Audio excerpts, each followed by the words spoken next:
You're going through pain. Go ahead and just, like, what are you looking forward to? I think it's probably the most important thing. There are some younger people that are having total knees now. Yeah. Used to have to be 65 or closer to 65 to be approved for total knees. Running, like, we've had questions like, can I run again? For the younger people that has had total knee replacements, like, why would you consider having a hip and knee replacement? What are your thoughts on that? I always tell my patients that if it significantly affects their function, I mean, not just like acutely, but it's been an ongoing thing. Especially chronic, Yeah, and chronic. And, they've been to the doctor. They were told in the past that, most likely you were going to end up having a knee replacement in the future. And they have tried their best. What are the managements that you could do prior to considering knee replacement? We always preach take care of the health. Make sure that your pain is not coming from systemic inflammation, maybe. If you have more than your knee hurting, or more than one or two or three joints hurting, maybe you're suffering from systemic inflammation. So you might want to rule that out first, because your pain may be from inflammation, which really hurts. And even if you have total knee replacement, I don't think that pain will go away. So, I always tell my patients that they will replace the joint, right? But your soft tissue around it, they don't get replaced. If they're inflamed, they're inflamed. Well, yeah, they won't be replaced. And so your health plays a role there. We think about, people that has never been diagnosed with systemic inflammation and they go through total knee. Sometimes I wonder, if a person's success or no success or failed total knee or total hip replacement is due to something health-wise. You're not in tip-top shape, to go through something as traumatic as total knee. I've seen some patients that actually, you see their knee and they're big and they consistently are, inflamed and swollen and red, and it looks like they're fighting something more than just, having that surgical procedure. Of course, your comorbidities matter, because inflammation could be coming from diabetes. I've had some patients with, that has suffered from rheumatoid, and, it's destroyed their joint. So, I've talked to a few or several orthopedic surgeons, and one of their requirements for them to lose weight if possible. That's true. So I think they're already addressing that if you lose weight, you do reduce inflammation, inflammatory markers possibly, can go down. Now there's differences between being heavy and you're full of muscle, and being heavy and your muscle is, you don't have that much muscle. So doesn't mean that if your weight is heavy for your height, whatever, it doesn't mean that you're inflamed. You're only, I think, considered inflamed when you're overweight, when your muscle mass is not there. So lose the fat, keep the muscles. Yes. So I think, we're talking about how to prepare, so taking care of your health, getting in better shape.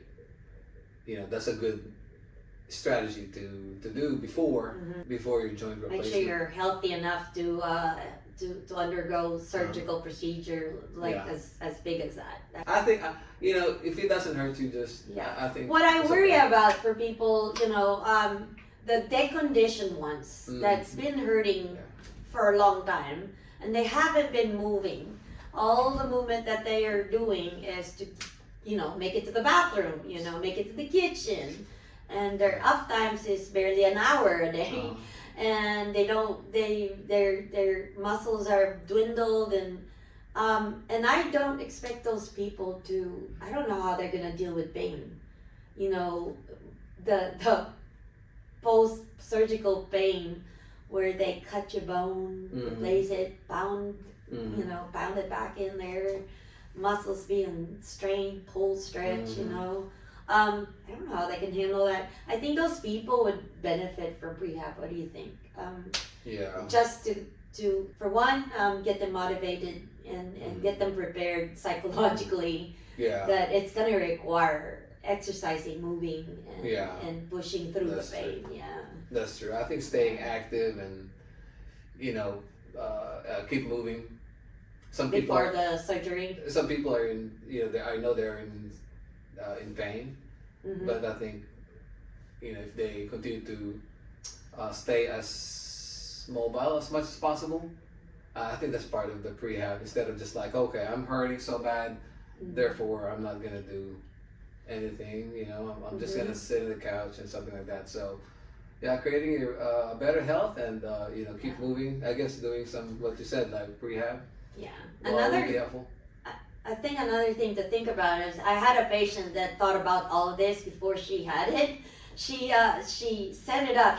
Especially for the ones that lives alone, go ahead and pre-think everything that you need because you're gonna be by yourself.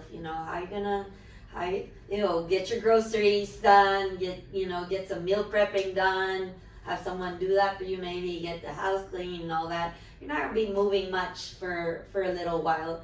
I've seen some people that like in a week they're like, oh my gosh, I'm ready to get get rid of my walker, my cane, and there's some that just lingers in that, and they're just having trouble bouncing back. So I think depending on what you think you're gonna be like, foresee that, prepare.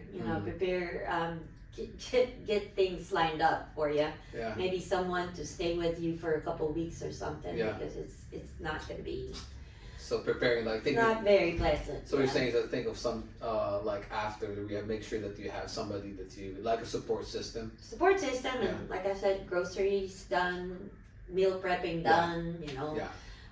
Maybe your house already tip top shape before you get it. For the what to expect after a joint replacement, because some of my patients. Well, that would be a good thing to talk about. Yeah. Yeah, like some of them like. What happens after? Like people will tell me that, oh, I should have done this, or they will be like they will tell me that. They will tell me I should have done this knee joint replacement because it hurts. I mean the thing is that sometimes their expectation is that I'm gonna be fine. Yeah, the pain's my pain's gonna go away. Yeah, exactly. What? And then they will say, how come it's not gone? I mean, how come my knee still hurts and it's still swollen? Now, so what to expect? What do you think about?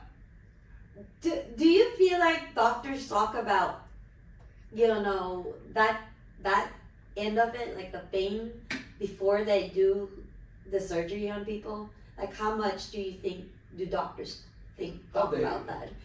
I'm almost always like feeling scared to talk about pain with people because they come like most of the time they come like one day post-op and they're like so do you think that doctors talk about that, or do you think that doctors should talk about it? I think they do, especially they will warn their patients, says this is the hard part is the rehab part because you're gonna go through it, it's gonna hurt. And I've heard my patient tells me that their doctor told them that rehab is hard, but a lot of them when they experience discomfort and pain, they're very surprised that it's gonna hurt this much to do it. I've heard I think some doctors have reservations because if you tell them the truth they might not go through it. So it's no matter what, if you've tried everything, if you've done pain management, from something to help your pain as far as prescription wise and anti-inflammatories, steroid and the rooster comb and little cleaning here and there, and therapy, and your life just seems to be like in halt. Like so, what are you gonna tell enjoy them? it anymore? I think it's no matter how much painful you think about it. Mm. It's So what are you going to yes. tell our patient when preparing themselves for this type of surgery, as far as their, mindset, going through it, what to expect, as far as, okay. One thing Sure. that I have found myself telling my patients is like, you're in pain anyway right now, right? Uh-huh. Every single day you're in pain. Yeah, It's exactly. like, and you've tried everything. So, what are your options? So the only thing that is left is total knee. Yeah. And it's like, for where you're already having pain every day, you're not having fun, nothing to look forward to. And if you're prepared, like health wise, it's a momentary time in your life that you're hurting a bit more, but maybe there's a bigger chance that you'd enjoy your life after. So I find myself saying that, like, you're going through pain, go ahead and just take a leap and Yeah. and go through it. Yeah. Yeah. So yeah, I tell my patient, prepare yourself for some discomfort. That the rehab part, progress doesn't look like. So if you have a graph, it goes like this, right? Like there's like progression, but progression and in rehab, you could have 5 steps, forward towards your goals, but then you can have the following week you can have a 1 step or 2 step back, and then you take another step the following week, maybe you have another 3 step back. So it doesn't go straight line, so there's definitely challenges through this process. So what I would encourage you guys to do is to just stick with it, expect a lot of discomfort through rehab, but also your therapist should know, they know how to balance things where maybe you're overdoing stuff, they will pull you back. If you're underdosing yourself, they're gonna definitely encourage you to do more. Yeah. They're gonna advise you to do more. So finding the right therapist for you is probably gonna be the key. Somebody that could also work with with your personality. I think it's very important for us to learn that it's gonna be difficult, and there are challenges ahead, and it takes time to regain your normal function. So For some people, they've not been very functional for a little while. So yeah, as a therapist, I'm always curious, like, what are your goals? I think that's very important, to find a therapist that could work with your personal goals in related to function and your lifestyle and how you see yourself going through life, and where do you go forward, and like, what are you looking forward to? I think it's probably the most important thing to talk about when you had a total knee replacement or total hip replacement, is like, what are your expectations? Where do you want to go? How far do you want to go? And maybe discussion of like where reality is. Yeah. And all that. That's true. There are some younger people that are having total knees now. Yeah. Used to, you have to be 65 or closer to 65 to be approved for total knees. But we find ourselves seeing people in like, the youngest probably is 40 years old, and it's just they're not functional anymore, and they all they could think about is pain. So but they go through total knee replacements. So as far as like how far to push, a total knee especially, how do you feel about running? Like, we've had questions like, can I run again? For the younger people that has had total knee replacements, like a lot of them that ask that question is usually the ones that has played sports when they were younger, and they are athletic and they like running and all that. And so I'm thinking, like, can I run again? And some of them don't get like that discussion with the doctors. What have you read about that, and what have you heard about that? Maybe Oh, I do have patients after a total knee replacement, they're back to running. So most of the patients that I have seen and they went back to running, they have, of course, they were very athletic in the first place, so they are already very capable of doing doing things. Their So, mechanics maybe yeah, is there yeah, already. they're probably a little bit maybe not as strong in their running, but over time they slowly build up where they are happy with what they're at. They may be some of them jog, but run like high level run. No, because most of these people are in there already, They're just 50s, doing it for the 60s, enjoyment, yeah, for the of enjoyment of it, moving. Yeah. moving around. But Yeah. you can. Know that literature out there and what you hear from the doctors, they mostly do discourage the running. The fear of trying to get that degrade the mechanism in there. I think it's very popular that it is being discouraged. But I actually just kind of read research, and it was talking about like 62% of runners that undergo total knee replacement went back to running. And like you said, these were runners before. So yeah, trying to enjoy it back. Like it's people with adrenaline like that. A lot of times they don't think about what's gonna happen. It's like enjoying what they enjoy. So this is such a good. This is a great topic, and we can talk about this, for a lot more. And I think it's always we see a lot of people, a lot of patients after a joint replacement, and I'd say most of them they succeed. Well, they yeah. do very very well. I think this could be for somebody who they really think hard about it before they do it because they're scared for some reason. They have a lot of hesitation, and it's okay. It's okay to do that but you do have to prepare for it. I have one more question. Can I have another question? Like, who do you think is the most successful total knee patient that would most likely succeed or have the best outcome? Well, those people with better self-efficacy, this is the right thing to do for them, and they're gonna do what they need to do to become successful. Doing their home exercise program that their therapist, give them. So I think that's important.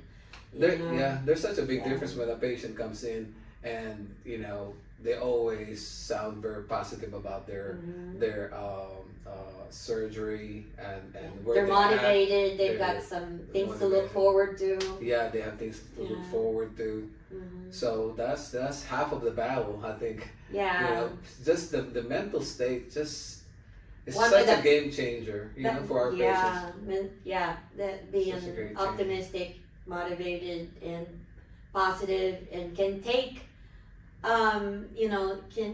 can rationalize why they're having pain right now, and that they know that they can overcome the pain, exactly, and all the discomfort, and not feeling like helpless. So you say get motivated, be optimistic. What else? Self-effective, meaning they're doing their homework. Their exercises. So get there. Try to get to that. Yes, and they're the ones that get going and return to function, like basic function, sooner than others. Like I'm gonna go walk. I'm gonna start walking today in the community. Go back to church in a couple weeks. Go grocery. Those. The more you move, the less stiff you're gonna get. Okay. Again, underdosing, overdosing. So that as well. Yeah. And some patients will say, but it hurts. Yeah. It bothers me. It hurts so bad. I can't do that. There's that, and there's also one like you need to take a break. It's like you're getting stiffer and more sore, and for others it's that problem where they overdoing. They're forgetting that they have a bone that's been cut, that it's basically like a fracture and muscle strain, and they're overdoing. So that could be that a problem too. So So the one that knows how to balance, All right. You need to get stronger, move better, and You're that gonna will live better, You're gonna live longer, live longer. I forgot our slogan.